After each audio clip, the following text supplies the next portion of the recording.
Hey guys, this video is exclusively for individuals looking to enlist in the Navy.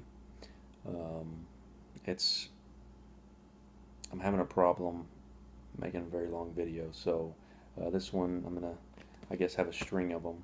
This one will be over going to your recruiter, things you might want to do before going to, and kind of what to expect when you get there. Um, So basically, you're looking to you show interest in it, or you're looking to you saw a recruiter at school, whatnot, um, or you have no idea what to expect. Um, what's going to happen is when you first get to a recruiter when you first get into a recruiting station, they're going to have you fill out a little sheet, a little questionnaire about maybe your drug history, if you have a criminal record, what's on that, um, if you have any schooling, degrees, or anything like that, what your job is, little things like that. Then they're going to ask you, they're going to go over that with you. Well, then they're going to tell you to sit down and do a practice ASVAB test. So just expect that. It's going to be one of the first things they're going to do. They're not really going to go into depth of really discussing anything with you until you take that practice ASVAB, because you have to score, you have to pass it, basically make a 50 to 52 on it before they're going to sit and talk for real about it. So if I were you, I went and bought at Hastings. I went and bought the Barron's ASVAB test, or ASVAB book, the 10th edition. I studied that for about a month before going on the ASVAB test. This practice one is abbreviated from the actual ASVAB, but it's a very good insight on what the test is going to be like. In my experience, I found it to be a lot of the same questions. Actually, I was surprised from when comparing the practice and the real ASVAB. So just know it's going to have math, it's going to have general science, it's going to have electricity, or electronics, excuse me, mechanics, word knowledge. Don't get freaked out by the word knowledge, especially in the Barron's book. It's good, but the word knowledge is a little bit more advanced than average. So, but on the actual ASVAB test, it's not bad. Anyways, you're gonna take that, and once you pass that, and the recruiter will sit down and he will go over uh, any disqualifiers you may have, just quick things, if you got any disqualifiers that are no and get you out the door right away, they're going to discuss those.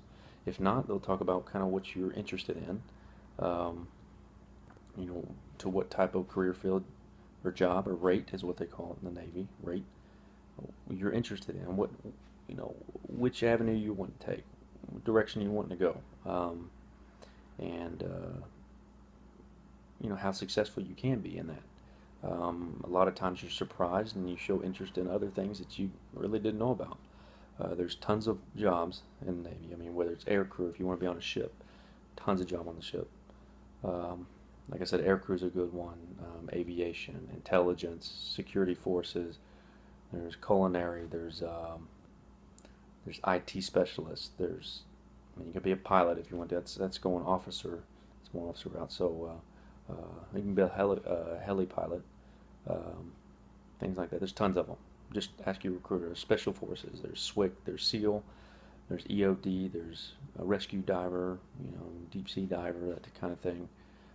Just ask him about it. He'll answer all your questions. Don't lie to him about any drug use, or don't try to hide any juvenile record from you, because I'm telling you, you try to hide something in your juvenile record, when they go to do your background after MEPS, I'll explain that in another video. That's the first thing they look for, is your juvenile record. So don't lie about that. All you do is tell them the truth. You tell them about it, then when it comes up, they already know about it, and that's not a big deal. Um, be honest with your recruiter. He will point you in the right direction. Trust me. Just be upfront with him. It's pretty much, you take the practice ASVAB, you talk about the job you want to kind of do, then they're going to talk to you about actually getting to MEPS, a place called MEPS, and it's an acronym. There's thousands of them in the Navy, so I can't remember this one, but it's a place. It's a place where you get your stamp for fit for full duty, or your medical evaluation, and the place where you actually take your ASVAB. Now it's actually a 2-day process. Um, some people do it all in one day. That's a lot. I didn't do it. 2 days. 2 days was enough. So the first day, recruiter may drop you off, take you up there. Pretty much an all-day thing. You do a hurry up and wait, sign in, you check in, you do the things you got to do. Um, you actually get in there, and mine was on computers. It was a pretty big room full of computers. You take your test. It takes at least a couple hours. You finish your test. Uh, um, you go up there, you go up to the desk, he prints it off, he puts it in an envelope. The guy, and he puts your score in there. He doesn't tell you score. He tells you to do not open it until you leave. Go grab your bag and wait wait wherever he tells you to wait. And your recruiter wants you to tell him as soon as you can, because if you did fail, they need to make arrangements to come pick you up. So more than likely, your recruiter's going to tell you to go to the bathroom or go to a place where you can open it as soon as you can. Let them know if you're good or not. Everything's good to go.